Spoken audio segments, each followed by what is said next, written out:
Last time अपन ने graph discuss किए थे, बराबर है।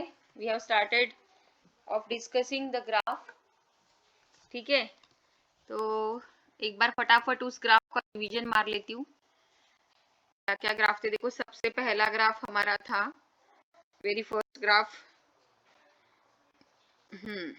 Graph number 1, various position of time, various position time graph, various position time graph. उसमें सबसे पहला ग्राफ है जिसमें आपको जो लाइन नजर आ रही, straight line which is parallel to the time axis, straight line parallel to the time axis.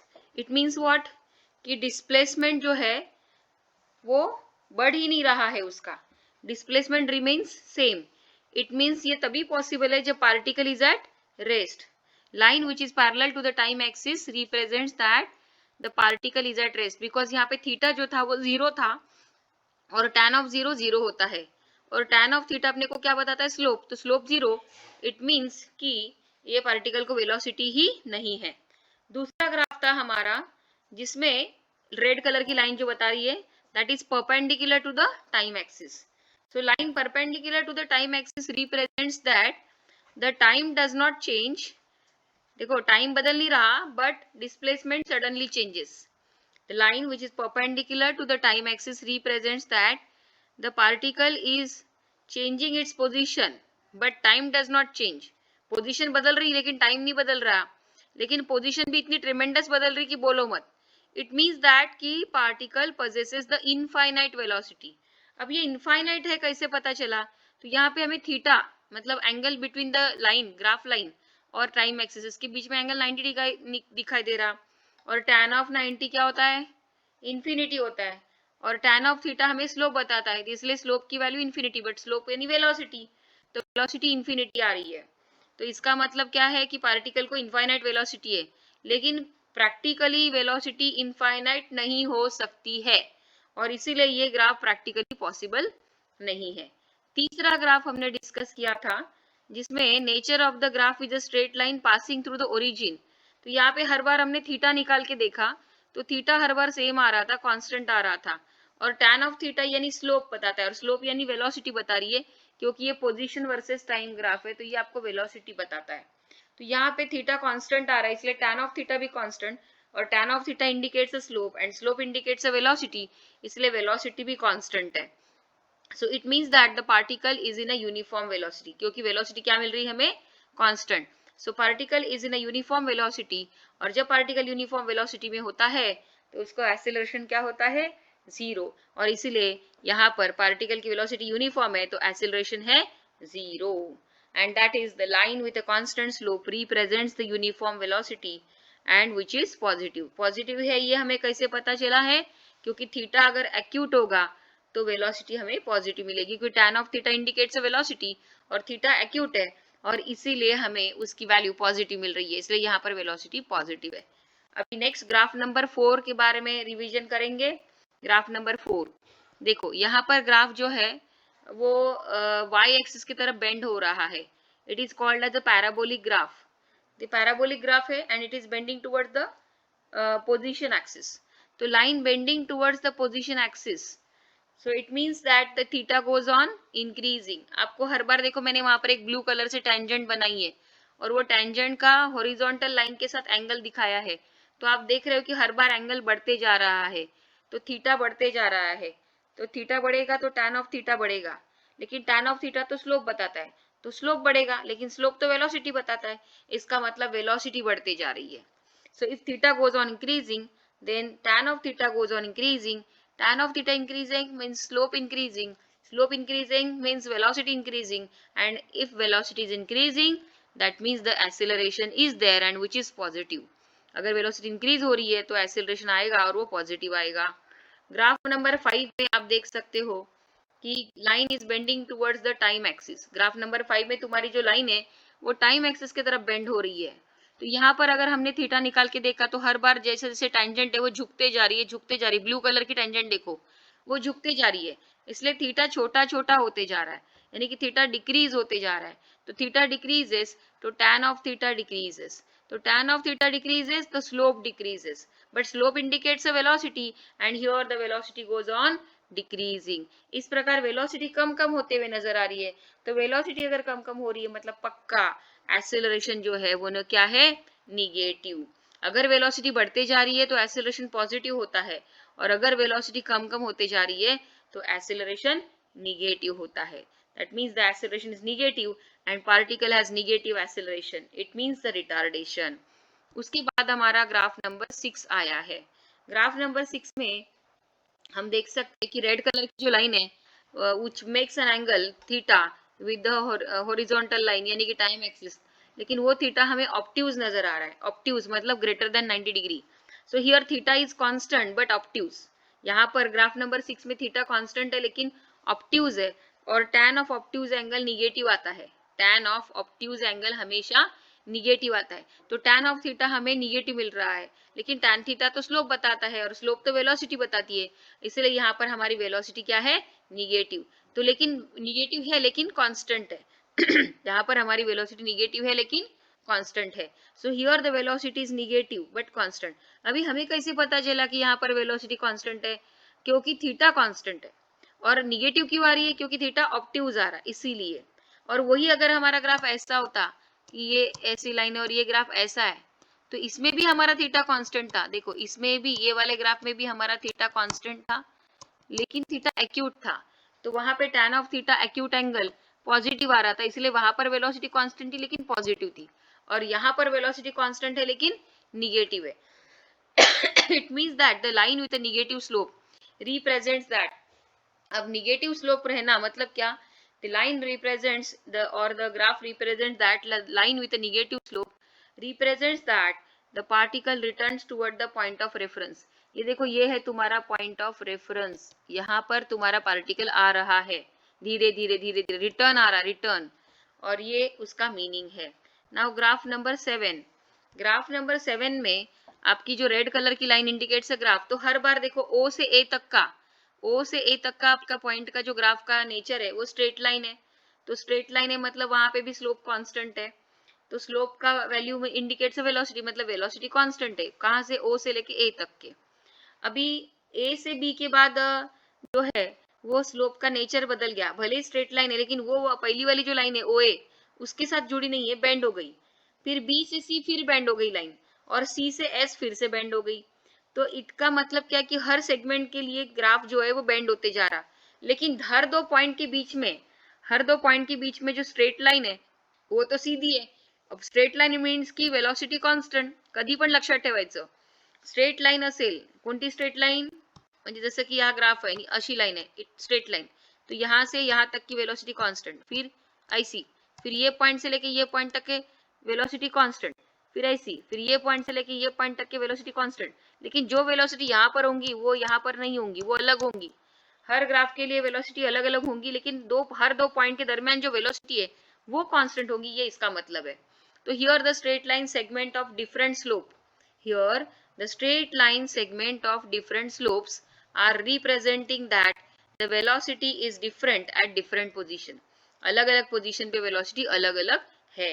And it means that the velocity of the body changes after certain interval of time. Particular time interval के बाद उस particle की velocity बदलते जा रही. जैसे O से लेके A तक की वेलोसिटी कांस्टेंट रहेंगी फिर बदलते जाएंगी, फिर A से B तक कांस्टेंट रहेंगी वेलोसिटी फिर बदलेंगी B पॉइंट पे आने के बाद, फिर B से C तक जो भी बदली वाली है वो कांस्टेंट रहेंगी, फिर C पे आने के बाद फिर बदल जाएंगी, फिर C से लेके S पॉइंट तक आने के बाद आने तक की वेलोसिटी फिर से कांस्टेंट रहेगी. तो हर सेगमेंट की अपनी अपनी वेलोसिटी है और उस सेगमेंट के लिए वो वेलोसिटी कांस्टेंट है, लेकिन जैसे सेगमेंट की लंबाई बदलती है, नहीं दूसरे से पॉइंट पे आ रहा है वो A से B पे आ रहा है तो उस दरम्यान उसकी वेलोसिटी बदल जाती है, लेकिन A से B तक के रन करते वक्त उसकी वेलोसिटी कांस्टेंट रहेंगी. ये इस ग्राफ का मीनिंग है. अब अपन ग्राफ नंबर 8 की तरफ आएंगे. ग्राफ नंबर 8, ये देखो ग्राफ नंबर 8. यहाँ पर ये रेड कलर की लाइन जो है it is indicating a parabola.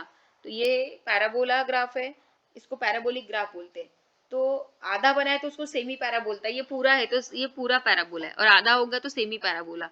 तो यहाँ पर आप देख सकते हो कि एक ही इंस्टेंट पे पार्टिकल के दो अलग अलग पोजीशन है, क्योंकि वाई एक्सिस पे हम लोग ने क्या निकाले हैं, पोजीशन. वाई एक्सिस पे हम लोग ने पोजीशन निकाले, एक्स एक्सिस पे टाइम निकाले. तो एक एक देखो पहले सेकंड पे मैंने उसको ऑब्जर्व किया, तो पहले सेकंड पे पार्टिकल का यहाँ पे भी पोजीशन है, देखो ब्लैक कलर से मैंने डॉट करके पोजीशन बताई कि यहाँ पे पोजीशन है कि यहाँ पे पोजीशन है। फिर दूसरे सेकंड पे तुम्हारे पार्टिकल की, दूसरे सेकंड पे देखो ये सेकंड सेकंड पे अगले इंस्टेंट पे आया तो उसकी ये एक पोजीशन आई और ये एक पोजीशन, और अगले तीसरे सेकंड पे मैंने नोटिस किया, तो अगर मैं इसको डॉटेड से बताऊं तो ये एक पोजीशन आएंगी और उसी थर्ड सेकंड पे इधर के साइड में भी एक पोजीशन होंगी। तो एक पार्टिकल की एट ए टाइम दो पोजीशन नहीं हो सकते, लेकिन ये ग्राफ तो वही बता रहा है। ये ग्राफ क्या बताता है कि एक पर्टिकुलर इंस्टेंट पे हमारे पार्टिकल के दो अलग अलग पोजीशन है, ये ऐसा ग्राफ बताता है।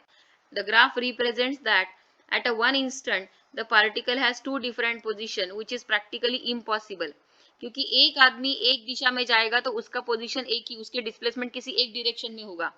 तो एक ही आदमी, एक ही व्यक्ति, एक ही पर्सन एक ही इंस्टेंट पे दो अलग अलग पोजीशन आपको कभी नहीं बता सकता, क्योंकि वो किसी एक दिशा में जाएगा, एट ए टाइम दूसरे दिशा में नहीं जा सकता वो, समझा क्या? तो इसीलिए ये ग्राफ जो है वो प्रैक्टिकली पॉसिबल नहीं है। कौन सा? Graph number 8। अब आता है ग्राफ नंबर 9। ये पॉसिबल है प्रैक्टिकली, क्यों? क्योंकि यहाँ पर दो अलग अलग पोजीशन नहीं है, यहाँ पर टाइम गुजरते जा रहा, मतलब टाइम के अनुसार पोजीशन बदल रही। जब हमारे जीरो इंस्टेंट पे हमने पार्टिकल को देखा फॉर एग्जाम्पल, तो वो मुझे मिला है 10 मीटर पे। कितने मीटर पे? 10 मीटर पे। फिर एक सेकंड के बाद देखा तो वो सपोज मुझे 8 मीटर पे मिला है। फिर 2 सेकंड के बाद देखा तो 6 मीटर पे। 3 सेकंड के बाद देखा तो 4 मीटर पे। और 4 सेकंड के बाद देखा तो एकदम पॉइंट ऑफ रेफरेंस की तरफ आ गया था। फिर 5वें सेकंड में देखा तो फिर से मुझसे वो दूर जा रहा है, ये देखो फिर से 4 मीटर पे आ गया। फिर 6ठे सेकंड में फिर से वो 7 मीटर पे आ गया। 7वें सेकंड में वो 9 मीटर पे आ गया और 8वें सेकंड में वो और भी दूर जा रहा है। इसका मतलब क्या कि वो जो पार्टिकल है पहले मेरे करीब करीब आ रहा और बाद में मुझसे दूर जा रहा, ये इसका मीनिंग है। तो ये प्रैक्टिकली मुमकिन है, दिस इज पॉसिबल प्रैक्टिकली। क्योंकि आपको क्या लगता है कि मैडम आपने तो बोला था ग्राफ नंबर 8 और 9, देखो graph number 8 and 9 look like similar, दिखने में दोनों ग्राफ सेम दिखते, ग्राफ नंबर 8 और 9, लेकिन दोनों के मीनिंग अलग अलग है। ग्राफ नंबर 8 आपको 8 आपको बताता है की एकाच इन्स्टंटला पार्टिकलच्या 2 पोझिशन आहेत, हे ग्राफ नंबर 8 सांगतो। और ग्राफ नंबर 9 क्या बताता है? ग्राफ नंबर 9 बताता है कि एक पर्टिकुलर इंस्टेंट पे उसके दो पोजीशन है, लेकिन कैसे? पहले वो मेरे करीब आ रहा, बाद में वो मुझसे, तो वहां पे टाइम गुजरते जा रहा है कि दो अलग अलग पोजीशन पे या दो अलग अलग टाइम भी है ना। जैसे कि यहाँ पर ये वाली पोजीशन है, सुनो फॉर एग्जांपल ये पोजीशन है, तो इसी का डॉटेड करके यहाँ पे खींचती हूँ ये पोजीशन। तो ये वाली पोजीशन उसको 6 सेकंड पे आ रही है और ये वाली पोजीशन उसको पहले सेकंड पे मिली। पहिल्या सेकंदाला तो इथे होता आणि 6व्या सेकंदाला तो इथे आहे। तो हे प्रॅक्टिकली शक्य आहे, पण वहां पे वैसा नहीं है 8 नंबर के ग्राफ में। 8 नंबर के ग्राफ में कैसा है? एकाच इंस्टेंटला दोन वेगवेगळ्या पोजीशन, जो कि प्रैक्टिकली नामुमकिन है। समझे क्या? समझ में आ रहा है क्या? बोलो। ये सब मैंने पढ़ाया है आपको पहले। अब ये आप लोग, मुझे पूरा गारंटी थी कि दिवाली में सब लोग भूल के रहेंगे और इसीलिए मैं ये सब रिवाइज कर रही हूँ।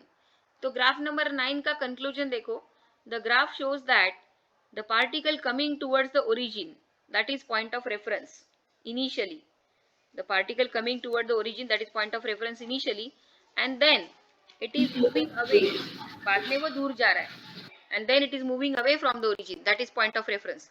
और यहाँ पर वेलोसिटी कांस्टेंट नहीं है। अब मुझे कैसे पता कि वेलोसिटी कांस्टेंट नहीं है? क्योंकि nature of the graph is not a straight line. जेव्हा ग्राफचा नेचर स्ट्रेट लाईन असतो तेव्हाच मी असं म्हणेन की वेलोसिटी कॉन्स्टंट असेल। समजा हाच ग्राफ आपला असा असता, देखो ये एक्स एक्सिस ये वाई एक्सिस, और अगर मेरा नेचर, ग्राफ का नेचर कुछ ऐसा होता कि यहाँ से लेके यहाँ तक के स्ट्रेट लाइन, फिर यहाँ से लेके यहाँ तक के स्ट्रेट लाइन, तो फिर मैं बोलती कि वेलोसिटी कांस्टेंट है। कहाँ से कहाँ तक? यहाँ से नीचे आने तक की यहाँ के वेलोसिटी कांस्टेंट है, और यहाँ से यहाँ तक की भी वेलोसिटी कांस्टेंट। ये v2 होती, ये v1 होता, भले वो अलग अलग होती, लेकिन यहाँ से यहाँ तक की वेलोसिटी तो कांस्टेंट है ना, और यहाँ से यहाँ तक कांस्टेंट है क्योंकि स्ट्रेट लाइन का ग्राफ है। लेकिन ये वाला जो ग्राफ है ग्राफ नंबर 9, वो स्ट्रेट लाइन नहीं है, वो कैसे है? ये देखो कर्वी टाइप में ऐसा ऐसा जा रहा है। इट मीन्स की velocity is not a constant, it goes on changing. तो उसमें आपको देखना पड़ेगा वो थीटा, हर बार वो ब्लू कलर में जैसे मैंने टेंजेंट निकाली थी, वो टेंजेंट निकाल निकाल के देखना पड़ेगा कि एंगल बढ़ रहा है कि कम हो रहा है। जैसे कि यहाँ पर अगर मैं ब्लू कलर से टेंजेंट निकालू, for example if I draw a tangent like this, तो एंगल बढ़ते जा रहा है। देखो यहाँ पे एंगल कम था, यहाँ पे एंगल बढ़ रहा है, यहाँ पे एंगल और भी बढ़ रहा है। तो यहाँ से यहाँ तक, यानी ये आधा ग्राफ जो इधर का ये साइड का, उसमें theta goes on increasing, theta goes on increasing, tan of theta goes on increasing, tan of theta goes on increasing, slope increasing, velocity increasing, that means the acceleration is there which is positive. लेकिन ये side में अगर मैं tangent निकालूं, in this side if I draw a tangent like this, तो आपको याद है टेंजेंट कैसे बनेंगे रे कर्व को, ये ऐसे, ये देखो, ये मेरा एक्स एक्सिस है अज्यूम टू बी, और ये मेरी टेंजेंट ऐसी आएंगी, फिर ये एक्स एक्सिस है और ये मेरी टेंजेंट ऐसी आएंगी। तो यहाँ पर आपका एंगल ऑब्ट्यूज आ रहा है, ऑब्ट्यूज, और ऑब्ट्यूज एंगल अगर आएगा तो टैन ऑफ ऑब्ट्यूज एंगल का होता है निगेटिव होता है, तो वहां पर वेलोसिटी आपकी निगेटिव है। आ रहा है क्या समझ में? तो इस प्रकार, इसीलिए वो यहाँ पे लिखा है कि वेलोसिटी इज नॉट कांस्टेंट। तो ये 9 ग्राफ आपके डिस्कस करके हो गए थे, और किसी ने मुझे डाउट पूछा था कोई, तो भी एक, मैं ये वाला 1 मिनट थोड़ा पीछे जाती हूँ आपको। ये जो ग्राफ है, यानी ये एक्स एक्सिस है ये, and this is Y axis. तो यहाँ पे मैंने सेमी सर्कल ड्रॉ किया था और आपको इंस्टेंटेनियस वेलोसिटी और इंस्टेंटेनियस स्पीड के बारे में बताया था। यस, तुमको यही पॉइंट पूछना था ना, एक्स एक्सिस और वाई एक्सिस। तो यहाँ पे सेमी सर्कुलर पाथ बताया हुआ है, सेमी सर्कल है, और पार्टिकल अगर यूनिफॉर्म सर्कुलर, मैंने बोला था कि अगर एक आधा particle uniform circular motion perform कर रहा होगा, यूनिफॉर्म यूसीएम, तो भले ही वो यूनिफॉर्म सर्कुलर मोशन परफॉर्म कर रहा होगा तो उसके वेलोसिटी का मैग्नीट्यूड कांस्टेंट रहता है, लेकिन डायरेक्शन बदलती रहती है। तो डायरेक्शन बदलती रहती है, इसलिए हम वेलोसिटी कांस्टेंट है ऐसा नहीं बोल सकते। डायरेक्शन भले ही बदलेंगी तो भी हम वेलोसिटी कांस्टेंट ऐसा नहीं बोल सकते। हम स्पीड कांस्टेंट है ऐसा बोलेंगे, लेकिन वेलोसिटी कांस्टेंट है ऐसा नहीं बोलेंगे। ठीक है, तो ये देखो नॉन यूनिफॉर्म सर्कुलर, यहाँ तो मैंने नॉन यूसीएम ड्रॉ किया है। तो नॉन यूसीएम में वेलोसिटी का मैग्नीट्यूड और डायरेक्शन दोनों बदलते हैं, वेलोसिटी का मैग्नीट्यूड भी बदलता है और डायरेक्शन भी बदलते हैं, और इसलिए हम लोग यहाँ पर इंस्टेंटेनियस स्पीड और इंस्टेंटेनियस वेलोसिटी दोनों भी सेम नहीं है बोलते, दोनों भी अलग अलग है, बदलते रहते। लेकिन यही ग्राफ मैंने शायद यूसीएम का लेके आपको एक्सप्लेन किया था। कहाँ पर? ये देखो यूनिफॉर्म स्पीड, ये देखो एक सर्कल बताया है, वहां पर यूसीएम करके बताया। तो ये आप आधा ग्राफ डिस्कस करो ना, आधा ग्राफ, तो सर्कल बताया। तो यहाँ पे यूनिफॉर्म सर्कुलर मोशन में सपोज वो है, तो आपने पढ़ा है रोटेशनल डायनामिक्स चैप्टर में कि यूनिफॉर्म सर्कुलर मोशन में वेलोसिटी का मैग्नीट्यूड कांस्टेंट होता है और डायरेक्शन बदलते रहती है। इसीलिए हम उसको बोलते हैं कि वेलोसिटी की डायरेक्शन बदलेंगी तो हम वेलोसिटी कांस्टेंट ऐसा बोलते हैं क्या? नहीं, हम वेलोसिटी, अगर वेलोसिटी की डायरेक्शन बदल रही है तो हम बोलते हैं कि वेलोसिटी कांस्टेंट नहीं है, वेलोसिटी बदल रही है ऐसा बोलते। तो ये जो ग्राफ किसी ने मुझे पूछा था, 1 मिनट, यहाँ पे मैं थोड़ा सा ड्रॉ करके आपको बताती हूँ कि सपोज ये ऐसा ग्राफ है लाइक दैट, ठीक है, और पार्टिकल यूनिफॉर्म सर्कुलर मोशन में है। तो हर बार हम लोग डायरेक्ट वेलोसिटी की डायरेक्शन कैसे बताते रहे? Bye drawing a tangent. Every time you will draw the tangent and that tangent indicates the direction of velocity. तो अगर हमारा पार्टिकल ऐसा यूसीएम कर रहा है बट वेलोसिटी की डायरेक्शन तो हर बार बदलेंगी ना, तो इसीलिए कोई मुझे पूछे कि इंस्टेंटेनियस वेलोसिटी कांस्टेंट रहेंगी क्या, तो मैं बोलूंगी नहीं, इंस्टेंटेनियस वेलोसिटी बदलते रहेंगी।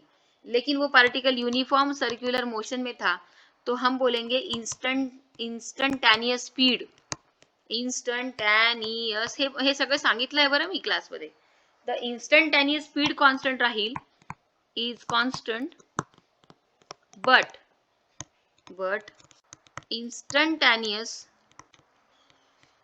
instantaneous velocity is not constant। अगर वो पार्टिकल यूसीएम में है तो इंस्टेंटेनियस वेलोसिटी उसकी कांस्टेंट नहीं रहेंगी। इसीलिए नहीं रहेंगे क्योंकि वेलोसिटी की direction indicates by the tangent, and every time whenever the particle performs a circular motion, तो tangent indicates the direction of velocity. तो हर बार टेंजेंट अलग अलग दिशा में आती है और इसीलिए इंस्टेंटेनियस वेलोसिटी कांस्टेंट नहीं होती है। लेकिन वो यूसीएम में होगा तो इंस्टेंटेनियस स्पीड कांस्टेंट होती है। तो इंस्टेंटेनियस स्पीड क्या होती है? तो instantaneous speed is the magnitude of instantaneous velocity. Instantaneous वेलोसिटीच्या मॅग्निट्यूडलाच इंस्टंटेनियस स्पीड म्हणतात। हा पॉइंट मी सांगितलेला आहे, तरी पण पुन्हा एकदा सांगते कि जब एखादा पार्टिकल यूनिफॉर्म सर्कुलर मोशन में होगा तो उसकी इंस्टंटेनियस वेलोसिटी बदलते रहेंगी, लेकिन वो यूसीएम में था इसलिए स्पीड कांस्टेंट रहेंगी, और इसलिए हम ऐसा कह सकते कि instantaneous speed is constant but instantaneous velocity is not constant. This is the point of that. Okay, अब आते हैं हमारे अगले पॉइंट पे. अगला टॉपिक हमें सीखना है. जैसे हमने ग्राफ पढ़े थे पोजीशन टाइम ग्राफ, तो वैसे आज हम वेलोसिटी टाइम ग्राफ पढ़ने वाले. Just like similar. आता जर तुम्हाला पोझिशन टाइम ग्राफ मी एकदा शिकवले, एकदा रिव्हिजन करून दिले, मग आज आता आपण वेलोसिटी टाइम ग्राफ शिकणार आहोत. Now we are going to study the velocity time graph. But before that थोड़ा सा एखादा न्यूमेरिकल, हल्का फुल्का न्यूमेरिकल ले लेती हूँ आपका. जो अभी मैंने पोजीशन वर्सेस टाइम ग्राफ पढ़ाया है ना आपको, on the basis of that एक सिंपल सा न्यूमेरिकल कैसे उसको सॉल्व करना एक ले लेते हैं, और उसके बाद हम वेलोसिटी टाइम ग्राफ की तरफ जाएंगे. तो ये जो हमने चालू किया था, इसका पहले टाइटल क्या था? मैंने टाइटल लिखा था ना, एक मिनट, क्या लिखा था? Various position time graph and there interpretation. यहाँ पे लिखना चाहिए एंड देयर इंटरप्रिटेशन.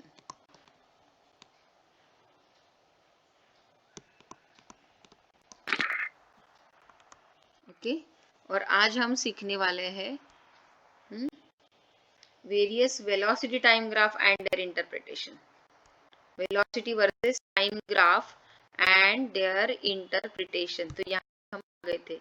तो उसके पहले मैं थोड़ा सा एक प्रॉब्लम आपसे करवाती हूँ. सिंपल प्रॉब्लम करेंगे ताकि थोड़ा जो कुछ आपको समझ में आया है उसको लेके हम कुछ देखो. तो ये एक एग्जाम्पल मैं यहाँ पर ले रही हूँ, जानबूझ के एग्जाम्पल ले रही हूँ आपको फ्रेश करने के लिए. कारण कसं एक्झाम्पल जरी यायला लागले तर मुलांना थोडी मज्जा वाटते की नाही मला जमतंय रे बाबा.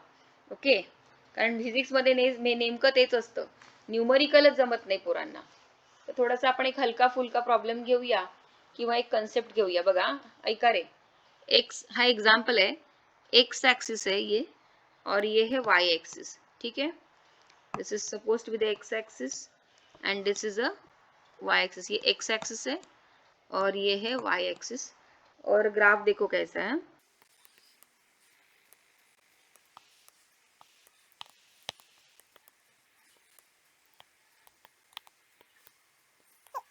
ये हो गया ग्राफ. उन्होंने दिया आपको ग्राफ, ये एक्स एक्सिस और वर्टिकल वाला वाई एक्सिस, और ये नेचर ऑफ द ग्राफ. तो ये 1, 2 और 3. तो एक्स एक्सिस पे उन्होंने प्लॉट किया है टाइम, एक्स एक्सिस पे प्लॉट किया है उन्होंने टाइम, और वाई एक्सिस पे उन्होंने प्लॉट किया है वेलोसिटी. वाई एक्सिस पे क्या प्लॉट किया है? वेलोसिटी. और एक्स एक्सिस पे प्लॉट किया है टाइम. ठीक है, और आपको सवाल पूछा है कि इस एग्जाम्पल में हमारे पार्टिकल का डिस्टेंस कितना कवर हुआ और डिस्प्लेसमेंट कितना कवर हुआ. क्वेश्चन है calculate the distance and displacement.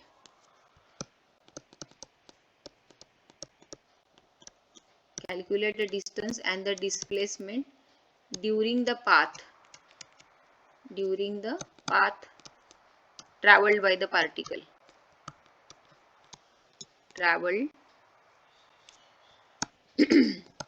by the particle. तो पहले मैं टाइम तो लिख लूँ. तो देखो ये 0 सेकंड, फिर ये है 1 सेकंड, फिर ये 2, उसके बाद ये 3 सेकंड, ये 4, एक मिनट, ये ले लेते 4,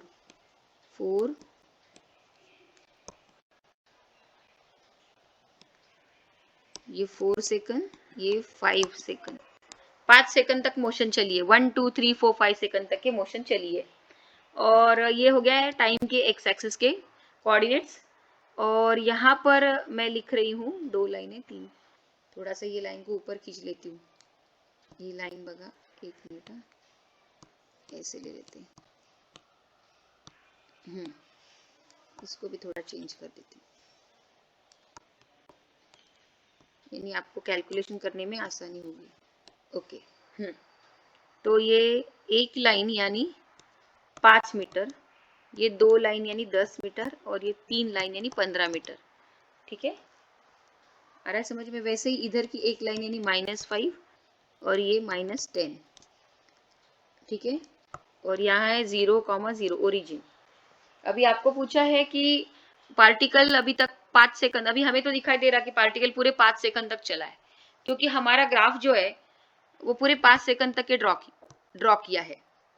तो आपको पूरा 5 सेकंड तक के ग्राफ यानी लाइन चली है, पार्टिकल चला है, तो हमें दोनों निकालना है, डिस्टेंस भी निकालना है और डिस्प्लेसमेंट भी निकालना है। सुन रहे ना सब लोग? सब लोग सुन रहे कि नहीं? हम एग्जाम्पल ले रहे हैं। Yes, ma'am. हाँ, Yes, तो ma'am. इस एग्जाम्पल में इन्होंने आपको डिस्टेंस और डिस्प्लेसमेंट दोनों पूछा है। तो मैं थोड़ा आपको फॉर्मूले की तरफ लेके जाती हूँ। हमें मालूम है कि velocity is equal to displacement upon time. Velocity is equal to displacement upon time, तो displacement is equal to velocity into time. If velocity is displacement upon time, तो displacement is velocity into time। तो हमने x axis पे time plot किया है और y axis पे velocity plot करी है। तो ये जो तुम्हारे ग्राफ है, पहला वाला ग्राफ ट्रायंगल नजर आ रहा, दूसरा वाला ग्राफ भी छोटा ट्रायंगल नजर आ रहा। मैं इनको रेड कलर से थोड़ा क्या बोलते हैं, ऐसे ये करती हूँ, लाइनिंग करती हूँ ताकि आपको ग्राफ नजर आए, ठीक है। ये देखो, ये सारे ग्राफ है जो रेड रेड कलर से मैंने उसको कवर किया है। तो area under the graph 1, area under the graph 1, area under the graph 2 आणि एरिया अंडर द ग्राफ 3 तो हम निकालेंगे। तो how will I, why I am calculating the area under the curve. तो एरिया, सुनो, area under the graph indicates what, area under the graph, या graph नहीं बोलना है तो कर्व बोलो। तो एरिया अंडर द ग्राफ या area of the different, area under the graph ही बोलेंगे ना, मतलब जो पूरा ग्राफ आया, त्रिकोण आया, त्रिकोण बोले तो ट्रायंगल, ठीक है। तो area under the graph indicates velocity. अब आप बोलेंगे कैसे क्या madam, area under the graph indicates कैसे क्या वेलोसिटी? देखो बताती हूँ, सुनो रे। समझा, हा एक त्रिकोण है, ट्रायंगल है, राइट। इसके नीचे का एरिया है, बट एक्स एक्सिस पे क्या प्लॉट किया रे? टाइम। और वाई एक्सिस पे क्या प्लॉट किया आपने? वेलोसिटी। तो इसका एरिया, तो वेलोसिटी इनटू टाइम आपको क्या बताता है? डिस्प्लेसमेंट। डिस्प्लेसमेंट आताच मी वरती लिहिलंय बघा ब्लॅक कलरनी, velocity is displacement upon time, तर displacement is velocity into time. तर मी जर या ट्रायंगलचा एरिया काढला, एरिया, आता तुम्हाला माहिती आहे area of triangle is half into base into height. समजा मी या ट्रायंगलचा एरिया काढला तर half into base into height, पण मला सांगा याच्या बेसच्या जागेवर कोण आहे रे? बेसच्या जागेवर कोण आहे? टाइम आहे, बेसच्या जागेवर आहे टाइम, आणि हाईटच्या जागेवर कोण आहे? वेलोसिटी। तर मग वेलोसिटी इंटू टाइम मला काय मिळणार? डिस्प्लेसमेंटच मिळणार की नाही? म्हणून area under the graph indicates displacement. आता मग डिस्टेंस कसा काढायचा? तो डिस्टेंस निकालते वक्त जितने भी एरिया आएंगे उनके सभी के मॉड्यूलस लेना, मॉड्यूलस यानी मैग्नीट्यूड। और वेलोसिटी और डिस्प्लेसमेंट लेते वक्त आप लोग पॉजिटिव निगेटिव साइन कंसीडर करोगे। सुनो, डिस्प्लेसमेंट निकालते वक्त आप पॉजिटिव और निगेटिव साइन कंसीडर करोगे, और डिस्टेंस निकालते वक्त आप सीधे सीधे सभी एरिया की एडिशन करोगे। कैसे बताती हूँ, सुनो। अभी इस ग्राफ में मेरे को पहले एरिया अंडर द ग्राफ 1 निकालना है। आता मी एक एक करत जाते, तुम्ही मला सांगायचं बघा। आता मी याला ग्रीन कलरनी पहिले कॅल्क्युलेट करूया। नंबर 1, एरिया अंडर ग्राफ 1 आपण काढूया। Area under the graph 1 is, तो ट्रायंगल आहे, ट्रायंगल आहे तर आपण काय म्हणणार? Half into base into height. आता हाफ इंटू बेस, बेस तुम्हाला किती दिसतोय बघा बरं जरा, let us see the base. तर बघा ही कोऑर्डिनेट आहे, ऐका रे, हे कोऑर्डिनेट आहे 0 आणि हे कोऑर्डिनेट आहे 2, तर 0 to 2 म्हणजे बेस किती झाला? 2, बरोबर आहे, बेस 2 झाला। ऐकताय ना सगळेजण? सगळेजण ऐकताय का? Yes, ma'am. हाँ, Yes. तो देखो Yes, ma'am. एरिया, Yes, मैं ma'am. एक नहीं 2-3 एग्जाम्पल करवाऊंगी, टेंशन मत लो। 2-3 करवाऊंगी, लेकिन हर एग्जाम्पल को आपको उतने ही जोर से, उतने ही कॉन्सेंट्रेशन से सुनना पड़ेगा। एरिया अंडर द ग्राफ 1, ये ग्राफ 1 है, तो इसका बेस है 0 से लेके 2 तक के, तो मैं बेस डालूंगी 2। अच्छा, अब हाइट डालते, हाइट कितना है देखे तो सही बघा। हा पीक पॉइंट असा ड्रॉ करा, पीक पॉइंट, हा पीक पॉइंट, तर याला इकडे खिचा। हा पीक पॉइंट बघा, हा पीक पॉइंट कुठे चालला? 15 वर, तर मी म्हणेल हाइट आहे 15, ठीक आहे. मग आता बघा एरिया ऑफ ट्रायंगलचा फॉर्म्युला क्या रहता है, half into base into height. तो बेस है 2 और हाइट है 15, तो हाफ इंटू बेस की जगह पे 2 डालो, हाइट की जगह पे 15 डालो, 2 2 कैंसिल, यानी कि 15 मीटर. तो 15 मीटर डिस्प्लेसमेंट हुआ है ये ग्राफ 1 में. ठीक है. और वो टाइम एक्सिस के ऊपर है. सुनो, टाइम एक्सिस के ऊपर की दिशा में आने वाले पॉजिटिव और टाइम एक्सिस के नीचे के साइड में आने वाले निगेटिव डिस्प्लेसमेंट होते हैं. सुनो रे, टाइम एक्सिस के ऊपर के साइड में आने वाले डिस्प्लेसमेंट पॉजिटिव और टाइम एक्सिस के नीचे के साइड में आने वाले डिस्प्लेसमेंट निगेटिव होते हैं. तो एरिया अंडर द ग्राफ आया 15 मीटर. अभी दूसरे का निकालेंगे, area under the graph 2. Area under graph 2. अब ग्राफ 2 वो भी ट्रायंगल आहे रे, बरोबर आहे, तो पण ट्रायंगल आहे. तो फिर से ट्रायंगल एरिया ऑफ ट्रायंगल का फॉर्म्युला जो आपण स्कूल मध्ये शिकलो, half into base into height. आता याचा बेस मोजायचा. बेस मोजूया. बघा एक मिनिट, ब्ल्यू कलरनी दाखवते बेस. हे बघा 2 पासून तर 3 पर्यंत एकच येतो. 2 से 3 यानी 3 माइनस 2 1, तो बेस 1 का है. अभी देखेंगे हाइट कितनी की. हाइट असं खिचा, हे बघा हाइट इकडे झाली 10 माइनस 10. तो हम लोग मैग्नीट्यूड लेंगे 10. तो हम लोग लेंगे मैग्नीट्यूड 10. तो हाफ इंटू बेस, बेस हो गया कितना निकाला बेस बोलो हमने, 1 निकाला, right.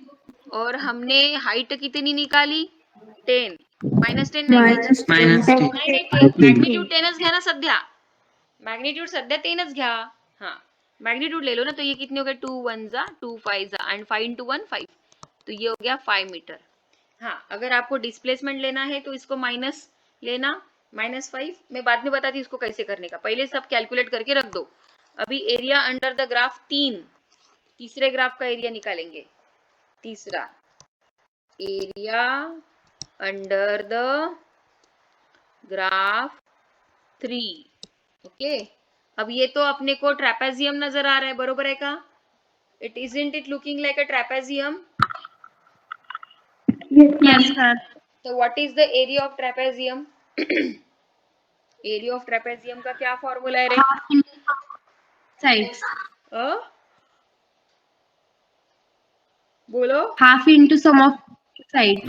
Right, half into sum of 2 parallel sides. बस इतना ही है क्या. Into height. आधा अधूरा फॉर्मूला मत बताते जाओ. Half into sum of 2 parallel sides into height, ये फॉर्मूला है ना एरिया ऑफ ट्रेपेजियम का. Into height h.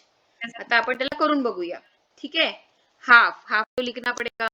अच्छा, सम ऑफ 2 पैरेलल साइड्स ले लेते हैं. सम ऑफ 2 पैरेलल साइड्स. आता थोडी गडबड होईल कारण की 3 वर नहीं आला ना तो.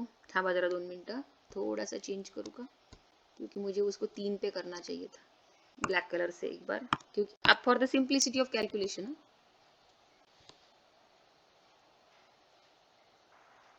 ये वाली साइड थोड़ी छोटी आएंगी. ओके, इसको बीचों बीच ले लेते हैं 5 के बीच में, ताकि फिर आप कैलकुलेट कर सकें.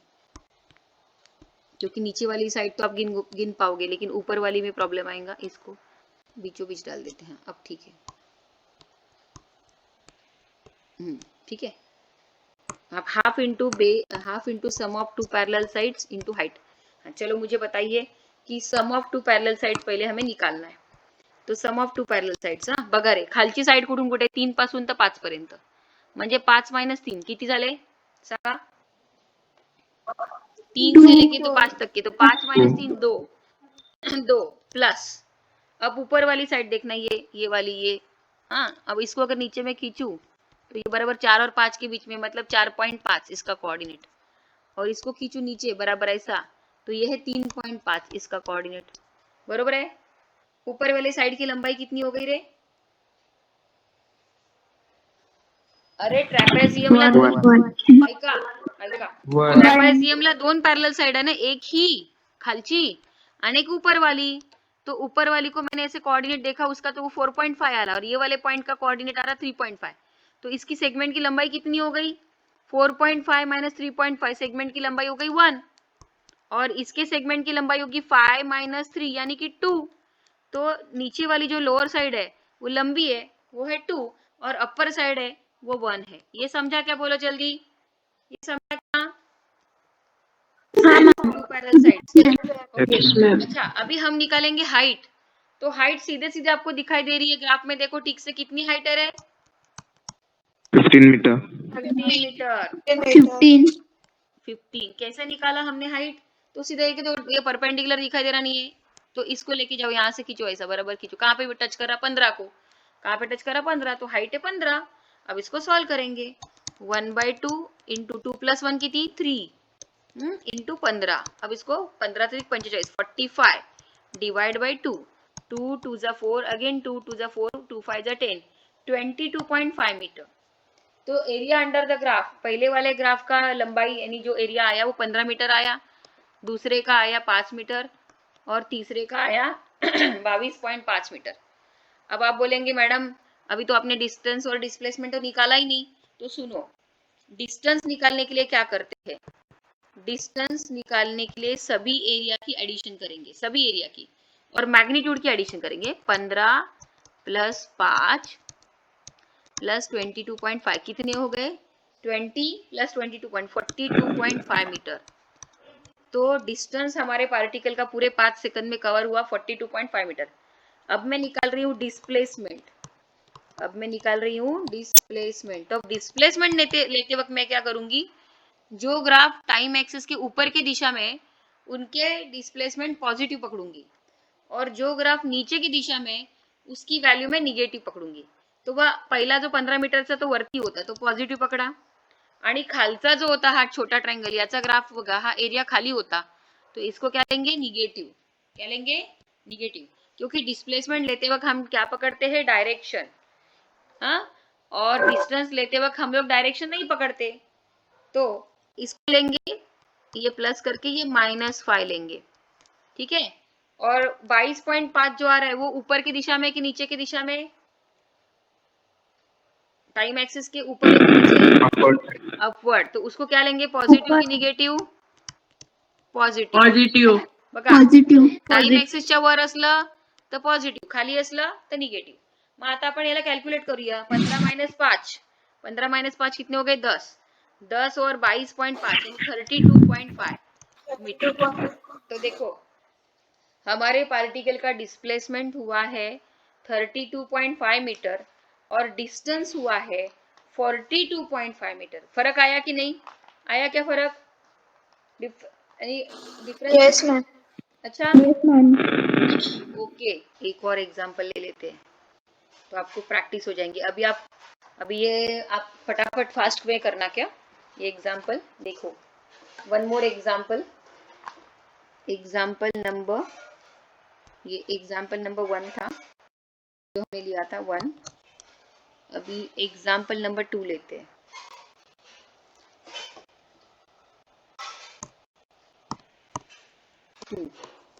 मैं डायग्राम ड्रॉ कर रही हूँ। तो एक्स एक्सिस है, ठीक है। एक्स एक्सिस पे हमने प्लॉट किया है टाइम, फिर से एक्स एक्सिस पे टाइम, और वाई एक्सिस पे हम प्लॉट कर रहे हैं वेलोसिटी। वेलोसिटी और यूनिट है वेलोसिटी का मीटर पर सेकंड। तो 4 तक के लाइन बने, 1 2 3 4, ठीक है। और नीचे के यहाँ पे 2 तक के, और टाइम जो जा रहा है ये 1, ये 2। तो मैं ग्राफ बना लेती हूँ, रेड कलर से बनाते हैं, रेड कलर से। ये आ रहा है ऐसा डब्बा, ठीक है। फिर उसके बाद फिर से कलर चेंज करना पड़ेगा। यहाँ पे नीचे की दिशा में भी रीडिंग है 1 2, देखो ये 1 2 2 3 4, और नीचे 1 2, ठीक है। और ये है तुम्हारा टाइम का coordinates 1, 2, 2 second, 1 second, 2 second, like that. फिर आता है 3 सेकंड, 3 सेकंड, फिर आता है 4 सेकंड, और अगला जो डब्बा है हमारा वो जा रहा है, फिर से रेड कलर चूज करते, आता थोड़ा फास्ट करावं लागेल आपल्याला। ये आ रहा है डब्बा ऐसा, ये इजी जाएगा आपको। उसके बाद इसको आगे खींचते हैं, 4 सेकंड के बाद 5 सेकंड और उसके बाद आता है 6 सेकंड। 6 सेकंड तक मोशन चली है, मोशन जो चली है वो 6 सेकंड तक की चली है, ठीक है। तो ये 4 से ये देखो ये 2 तक की जा रही है, ऐसी लाइन। ये एकदम इजी है, पहले से भी इजी है उल्टा। ऐसा तो ग्राफ है, हो गया तुम्हारा ग्राफ ड्रॉ करके। This is the time which is plotted on x axis and velocity is plotted on y axis। और आपको सवाल दिया है the velocity versus time graph of a body moving in a straight line is shown in the figure। okay, the displacement and the distance traveled by the body in 6 seconds are separately। इन्होंने पूछा है distance and displacement traveled by the body, traveled by the body in 6 second. पूरे 6 second में distance और displacement कितना हुआ। तो पहले उन्होंने आपको पूछा है डिस्प्लेसमेंट एंड बाद में पूछा है डिस्टेंस। पहले डिस्प्लेसमेंट पूछा है, पहले डिस्प्ले सीक्वेंस भी देख लो, पहले डिस्प्लेसमेंट पूछा है एंड बाद में डिस्टेंस पूछा है। और मैं ऑप्शन लिख रही हूँ बघा, तुम्ही ओरली काढून बघा जमतात का तुम्हाला। ऑप्शन लिख रही हूँ 8 metre comma 16 metre. Option B 16 metre comma 8 metre. Option C 16 metre comma 16 metre. और option D 8 metre comma 8 metre. अभी हम इसको फटाफट करेंगे, सुनो रे। पहले आपको उन्होंने डिस्प्लेसमेंट पूछा, बाद में डिस्टेंस पूछा। तो डिस्प्लेसमेंट कंसीडर करते वक्त हम डायरेक्शन कंसीडर करेंगे और डिस्टेंस निकालते वक्त हम डायरेक्शन कंसीडर नहीं करेंगे। तो याला देऊया ग्राफ नंबर 1, ग्राफ नंबर 2 आणि ग्राफ नंबर 3। तर फटाफट ग्राफ नंबर 1 ला fast option A, option A. ऐक ना रे, मला तर शिकू दे। Option A. हाँ तो ठीक है, पहले मुझे करने दो, पहले करने दो मुझे। तो 1, तो देखो इसमें एरिया अंडर द ग्राफ 1, हे मी लिहत नाही वर्ड मध्ये, डायरेक्ट करू का चालेल? एरिया ऑफ ग्राफ 1 डायरेक्ट करती हूँ क्या? एरिया ऑफ ग्राफ 1, क्योंकि टाइम भी कम है अभी। तो एरिया ऑफ ग्राफ 1 करेंगे तो ये क्या नजर आ रहा है? रेक्टेंगल नजर आ रहा है आपको, है ना। तो रेक्टेंगल कैसा करते? Area of rectangle length into breadth, है ना, लेंथ इंटू ब्रेथ फॉर्मूला।